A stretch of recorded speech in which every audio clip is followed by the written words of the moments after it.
Hi, you live in a world where the iPhone is pretty much the most popular device on Earth. But it was never supposed to be like this. It almost didn't exist. But why? Let me take you back to, oh yeah, right here. 2001. The iPod was a huge success. It's made Apple super popular worldwide. The company was riding high and dreaming big, but phones? Steve Jobs hated them. He never even thought about making a phone. Because at the time, smartphones looked like shit. Plastic, ugly, uncomfortable use, stylus-operated bricks. Most people associate the iPhone directly with Jobs as his personal project and success, but that wasn't the case at all. Steve was actually the main opponent of the phone and firmly refused to approve it. There's someone else we have to talk about. Someone even more important to the birth of the iPhone. In Apple's secret abandoned lab, two Apple employees, designer Imran Chowdhury and engineer Buzz Ording, were working on a new way to interact with computers. At the very start of the iPhone's development, no one was even thinking about a phone. First, there was a tablet, and before the tablet, there was one unique technology. One day, someone brought in a Fingerworks panel that allowed you to tap, swipe, and zoom, all with your fingers. They connected it up to a Mac and projected the image onto a table. Then inventors showed prototype to Jony Ive and he was blown away. So in the summer of 2003, team presented it to Jobs. He looked at the glowing table and said, "This doesn't look like something we can sell." But then joked, "Maybe you can make a smaller version, something for checking email on the toilet." He didn't know it yet, but he had just given Apple the idea for a tablet.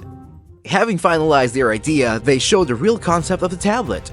The team finally received approval from Steve Jobs and began developing the hardware itself. Engineers faced difficulties developing with a multi-touch screen. Conventional touch displays were not suitable. So they decided to adapt Sony's Smart Skin technology, which used a transparent grid of tiny diodes to create Apple's first real multi-touch display. After a short time, the team was able to reassemble the first prototype of the tablet. But it barely worked. 30 minutes of battery life, didn't have its own OS, and was super expensive. Apple marketers didn't believe in the device's success. Then Jobs went for medical treatment and the project was shelved. Chance to create something completely new? Seemingly gone. But then, in late 2004, Steve Jobs came back and said, "To hell with the tablet. We need a phone, no buttons or keyboards, just a touchscreen." The iPhone project was launched. This wasn't just a new product, it was going to be a game changer in the mobile industry. And if they failed, it could have destroyed the brand. Steve Jobs split the team into two parallel projects. P1 aimed to use the iPod's click wheel to control the phone. Yes, really, a phone with a scroll wheel. Although the team made a working prototype, but it sucked. P2, also known as Project Purple, wanted to create a complete mini-computer with a macOS base, where the phone was just one of the features. It was based on the multi-touch technology developed earlier by Imran and Buzz. In the end, Apple bet everything on Project P2, which became the foundation for the first iPhone. Imran Chowdhury designed all the icons in a single night. Buzz Ording added animations like the bounce when you reach the end of a list.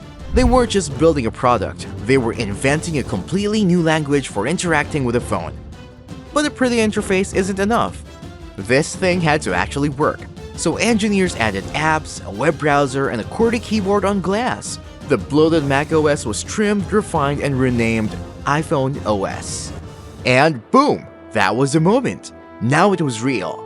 Now it was fast. Now it was ready. Apple took a failed tablet prototype and turned it into something no one had ever seen before. Something that changed the entire industry forever. So, three things. A widescreen iPod with touch controls, a revolutionary mobile phone, and a breakthrough internet communications device. An iPod, a phone, and an internet communicator. An iPod, a phone. Are you getting it? These are not three separate devices. This is one device. And we are calling it iPhone.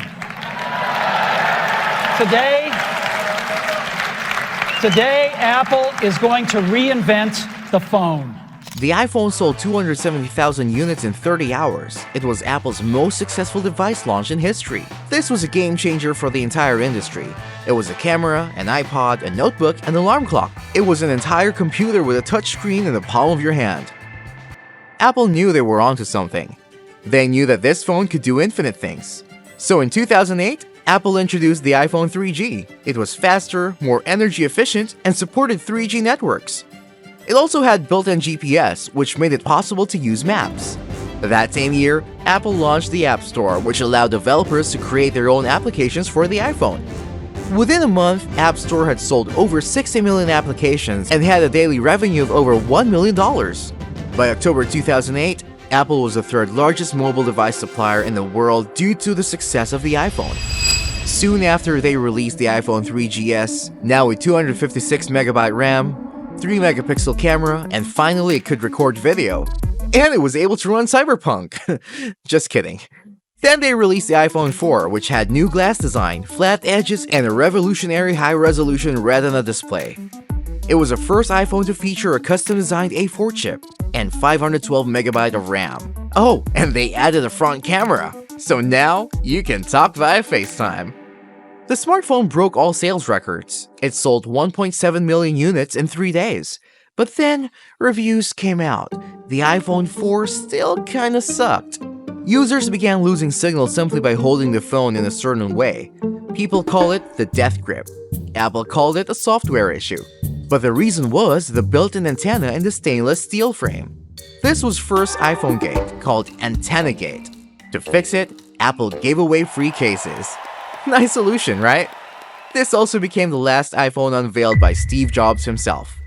Year later was released the iPhone 4S. Same sleek design, no death grip, and upgraded 8-megapixel camera, which could finally shoot 1080p video. But the main feature was Siri, your very own virtual assistant. You could ask her to text your mom, set a timer, or tell you the meaning of life. It was cool. On September 21, 2012, Apple introduced the biggest update since the original, the iPhone 5. First ever iPhone was increased size from 3.5 inches to 4 and has new aluminum design. It was thinner, lighter, and now with a lightning port. Inside, a new powerful A6 chip, 1GB RAM, and LTE support. It seemed like it was a perfect smartphone, but then it turned out that the iPhone had one problem. Users began to complain en masse that their iPhone was scratched very quickly. Despite its premium feel, the iPhone 5 was extremely prone to scratches.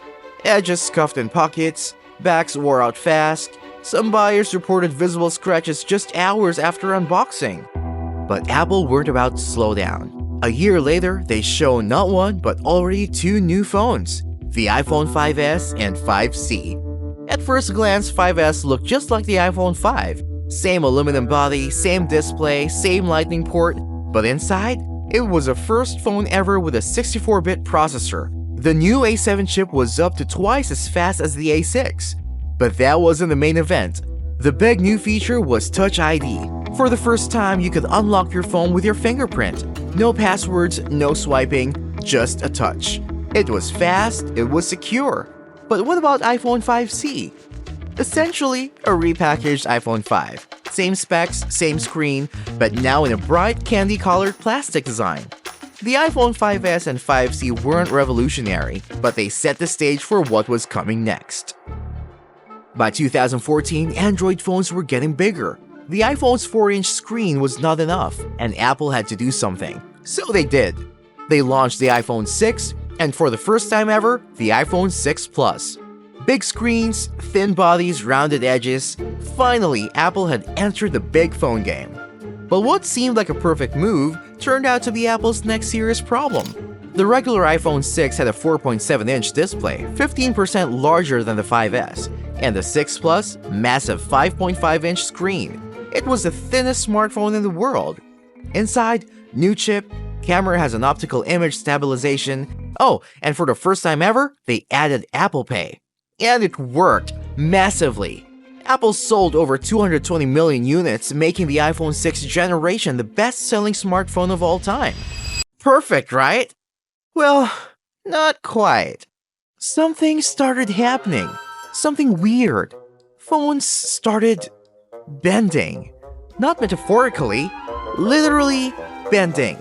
The internet lost its mind. YouTubers were bending phones. Everyone was talking about it. This was Bendgate. And just when it couldn't get worse, it did.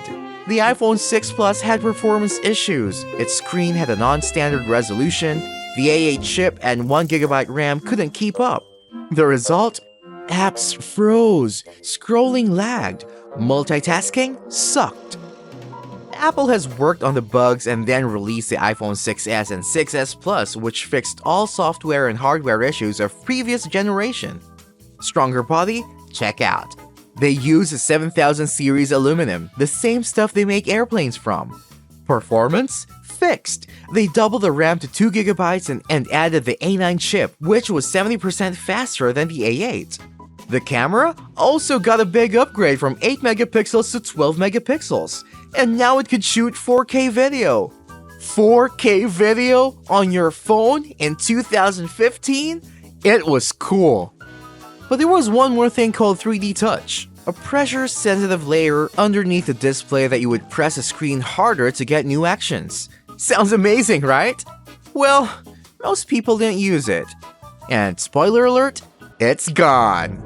6 months later, Apple surprisingly announced the iPhone SE, its first special edition iPhone. It was essentially an iPhone 5S with flagship specs. Same chip, same 12 megapixel camera inside, but in the old design at a $400 price. On September 7, 2016, Apple drops the iPhone 7 and 7 Plus. Sure, it looked kinda the same, but this was one of the most important iPhone updates ever. The home button? Gone. Okay, not gone.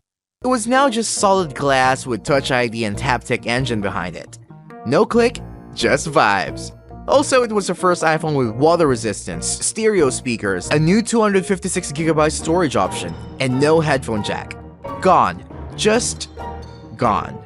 But the real upgrade was a Plus model. For the first time ever, 2 cameras, wide and telephoto lenses, which has 2x zoom and a brand new feature, Portrait Mode. But this cannot be compared to what they introduced next. 2017, Apple introduced 3 iPhones at once. First 2, iPhone 8 and 8 Plus, were pretty minor updates. In fact, it was the same iPhone 7 with glass back panel, spec bump, and wireless charging. But the third one was a total reinvention, a phone which changed the entire industry. The iPhone X. No home button, no borders, just pure screen. It was the biggest redesign in iPhone history, which set the trend for many years to come. Face ID replaced Touch ID, swipes replaced buttons. The iPhone X didn't just kill the old iPhone formula, it launched a new era. And then the innovations only went up from here. Soon after they released the next generation of iPhones, basically it was the same iPhone X but in different sizes. XS was a refinement and a spec bump of iPhone X, as X Max a larger version of the iPhone XS, and XR, the iPhone X but with low resolution display and 1 camera. Then Apple drops the iPhone 11 lineup. Regular iPhone 11 basically was the iPhone XR but now with second ultra-wide lens and new chip. Then came the Pros. iPhone 11 Pro and 11 Pro Max brought a whole new look. Matte glass, stainless steel, and for the first time ever, triple camera, wide, ultra-wide, and telephoto. On April 15, 2020, Apple surprisingly announced a new iPhone SE in a press release on their website. They took an iPhone 8 and put the iPhone 11's chip inside. Old body, serious power. Then Apple released the iPhone 12s, and at this point, let's be honest, iPhones don't really change much anymore. The 12 brought back flat edges, added MagSafe, and introduced the Mini line.